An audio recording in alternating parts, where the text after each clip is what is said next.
भारत में resale property का बाजार हो रहा है गर्म, क्योंकि खरीदारों के लिए रीसेल बाजार बन गया है एक बेहतरीन ऑप्शन। प्राइमरी मार्केट से अलग रीसेल बाजार में फ्लैट्स की कीमतों में 5 से 18% तक कमी दर्ज की जा रही है।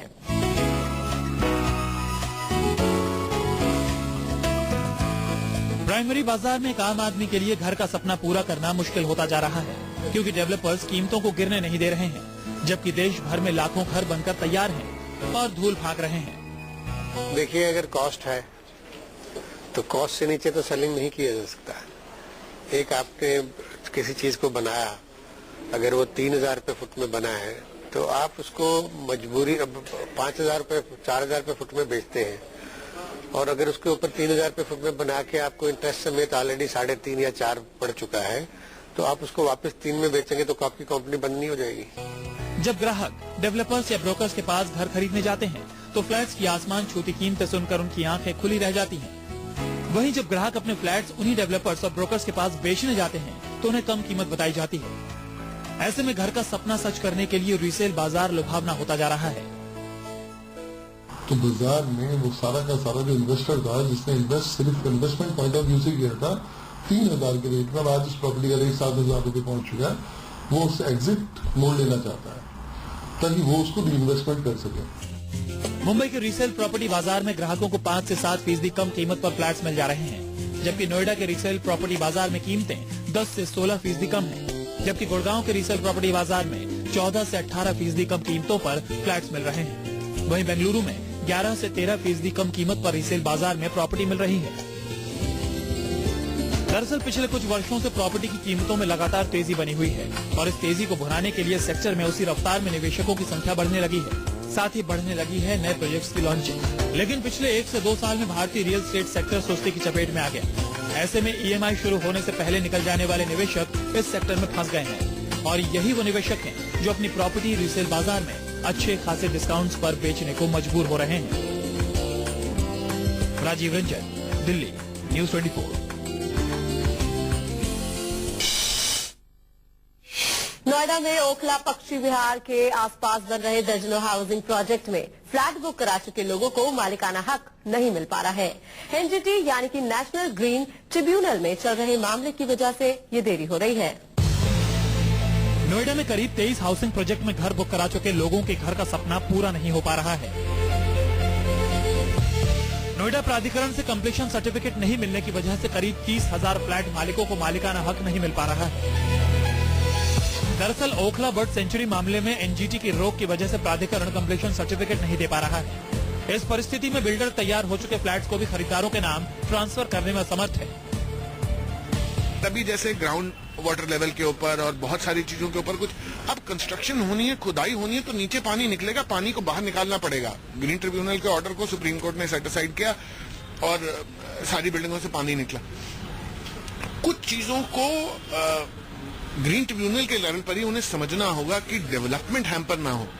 हमारे राष्ट्र में आज जिस लेवल की गरीबी है, जिस लेवल की बेरोजगारी है, जिस लेवल पे हमें इंफ्रास्ट्रक्चर की, बिल्डिंगों की, चीजों की जरूरत है, आप डेवलपमेंट स्लो ना कर दे ग्रीन रखने के चक्कर में। आप ग्रीन नॉर्म जरूर मेंटेन करें, पर्यावरण का पूरा ध्यान रखें, but at the same point of time जो राष्ट्र की प्रगति है, जो इंफ्रास्ट्रक्चर डेवलपमेंट है, उस पर पूरा जोर सारी government agency including green tribunal मिलकर दे, क्योंकि राष्ट्र की तरक्की में सबकी तरक्की है।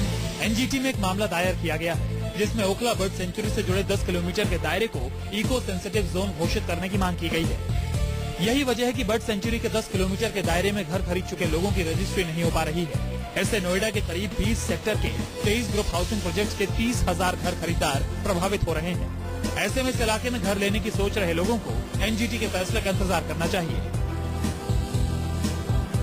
हजारों फ्लैट्स की रजिस्ट्री नहीं हो पाने की वजह से रजिस्ट्री विभाग को भी करीब 450 करोड़ रुपए का नुकसान उठाना पड़ रहा है।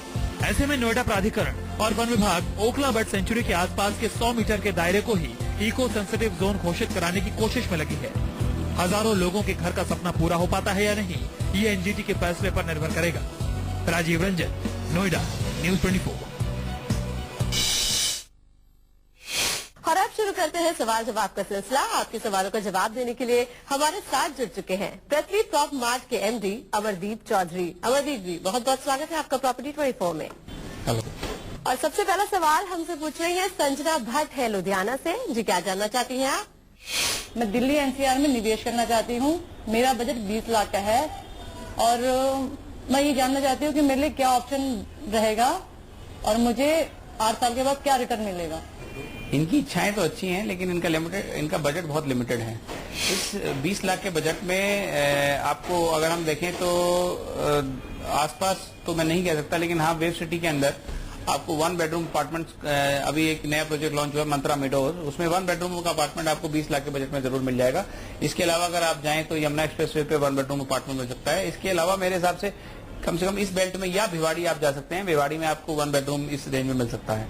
मेरे हिसाब से ये 3 ही जगह हैं जहां पे आपको 1 बेडरूम 20 लाख रुपए की इन्वेस्टमेंट में कुछ मिल सकता है, कुछ अच्छी चीज मिल सकती है।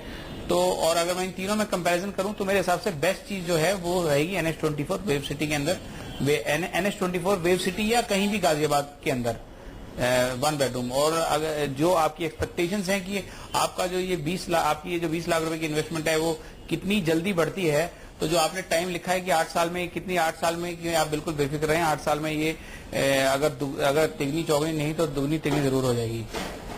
तो संजना जी उम्मीद करते हैं कि आपको अपने सवाल का जवाब मिल गया होगा। अगला सवाल हमसे पूछ रहे हैं पवन भांजी हैं जम्मू से। जी क्या जानना चाहते हैं आप? मेरे पास 50 लाख का बजट है जो मैं दिल्ली एनसीआर में इन्वेस्ट करना चाहता हूं, जिससे मुझे एक मंथली इनकम जनरेट हो। मेरे लिए क्या ऑप्शंस हैं? बजट तो आपका ठीक है, इसमें 2 ऑप्शन हैं, रेजिडेंशियल और कमर्शियल। आप रेजिडेंशियल में जाना चाहेंगे तो आप रेजिडेंशियल अपार्टमेंट खरीद लें, लेकिन वो जब आपको पोजीशन मिलेगा उसे आप रेंट आउट कर दें और उससे आपकी एक रिटर्न स्टार्ट हो जाएगी। बट उसमें टाइम लगेगा 1 से 1.5 साल। जब आपको जिस अपार्टमेंट का पोजीशन मिल जाएगा उसके बाद आपकी रिटर्न स्टार्ट होगी।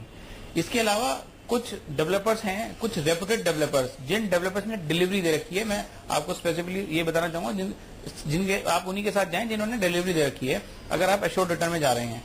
इसमें से एक ऐसा प्रोजेक्ट है जैसे सुपरटेक ने ई स्क्वायर नोएडा में एक प्रोजेक्ट चल रहा है। इसमें आप 50 लाख रुपए की इन्वेस्टमेंट पे आप जो है एश्योर्ड रिटर्न, आपको 11% की एश्योर्ड रिटर्न मिल रही है, दैट इज फॉर 5 ईयर्स। और इसके बाद भी आफ्टर 5 ईयर्स जब ये प्रोजेक्ट कंप्लीट भी हो जाएगा और जब या तो आपको रेंट मिलेगा और या आपको 8% मिनिमम गारंटी करता है डेवलपर। इसके अलावा अगर आपका बजट थोड़ा और ऊपर हो सकता है तो आपको बाजार में बहुत सारी चीजें मिल जाएंगी, जैसे ATM शॉप्स रेंटेड होती हैं, ऑलरेडी रेंटेड ऑफिस स्पेसेस होते हैं, शोरूम्स होते हैं। तो अगर आप थोड़ा बजट और ऊपर ले जा सकते हैं तो आपको और बहुत सारी चीजें इस तरह की मिल जाएंगी। और अगला सवाल हमसे कर रहे हैं अभिनव कुमार है अमृतसर से। जी पूछिए अपना सवाल। मैं रहने के लिए ग्रेटर नोएडा वेस्ट में या NH24 में घर लेना चाहता हूं। मेरा बजट 40 लाख रुपए का है। क्या इस बजट में एक इंडिपेंडेंट फ्लोर संभव है? ग्रेटर नोएडा वेस्ट में लगभग सभी प्रोजेक्ट्स में आपको इस बजट के घर मिल जाएंगे। और चाहे आप उसमें कोई भी डेवलपर देख लीजिए, चाहे उसमें गॉडसंस हो, सुपरटेक हो या अमरपाली हो, जितने भी रेपुटेड डेवलपर्स हैं उन सभी के बजट 40 लाख के अंदर आपको उसमें फ्लैट आपको मिल जाएगा।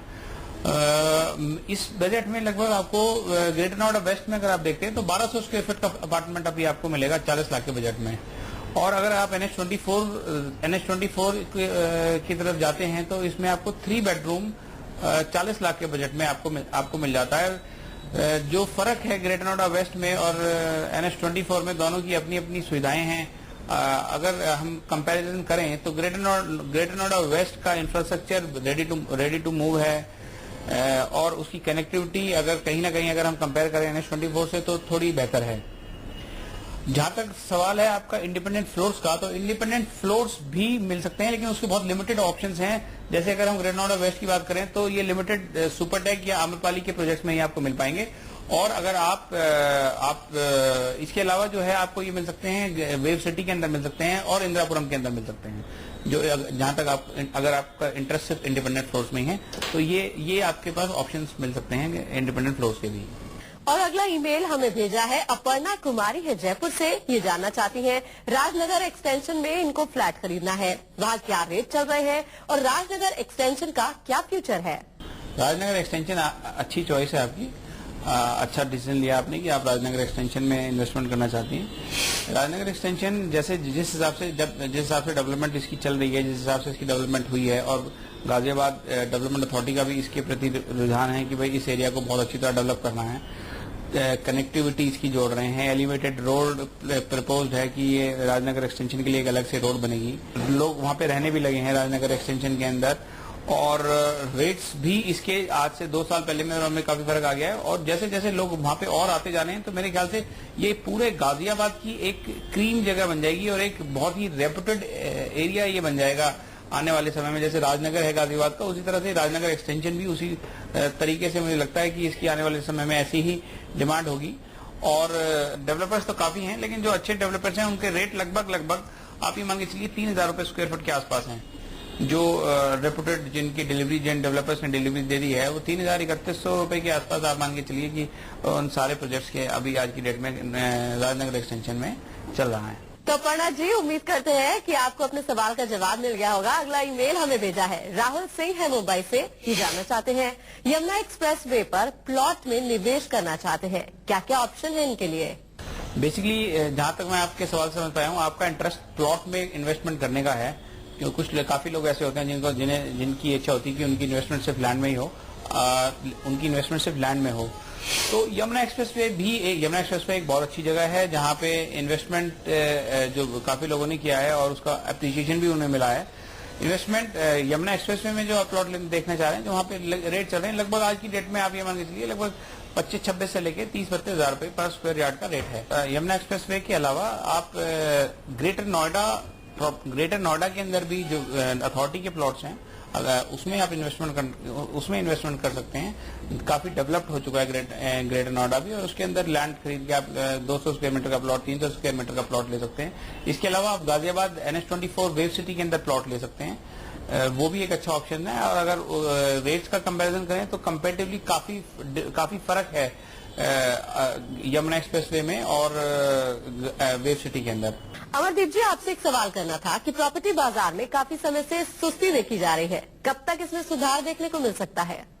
ओवरऑल सुस्ती रही है पिछले दिनों का, पिछले 1-1.5 साल से इस बाजार में काफी सुस्ती देखने को मिली है। लेकिन अब इलेक्शन का दौर चल रहा है और इसके बाद सभी लोगों को उम्मीद है कि एक अच्छी गवर्नमेंट आएगी और मजबूत गवर्नमेंट आएगी। उसके अकॉर्डिंगली जो है रियल एस्टेट का बाजार एक बार फिर से चलेगा।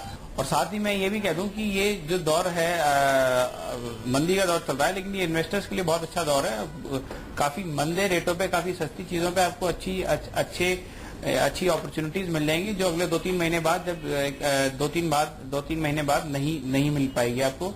रियल एस्टेट जो हम उम्मीद कर रहे हैं कि अगले 2-3 महीने जैसी एक अच्छी गवर्नमेंट आती है, वापस उसी रफ्तार से, उसी तेजी से, उसी स्पीड से बाजार दौड़ेगा और जितने भी लोगों ने इन्वेस्टमेंट कर रखी है वो सभी लोग इसमें मुनाफा कमाएंगे। अमरदीप जी, बहुत बहुत शुक्रिया प्रॉपर्टी 24 में जुड़ने के लिए।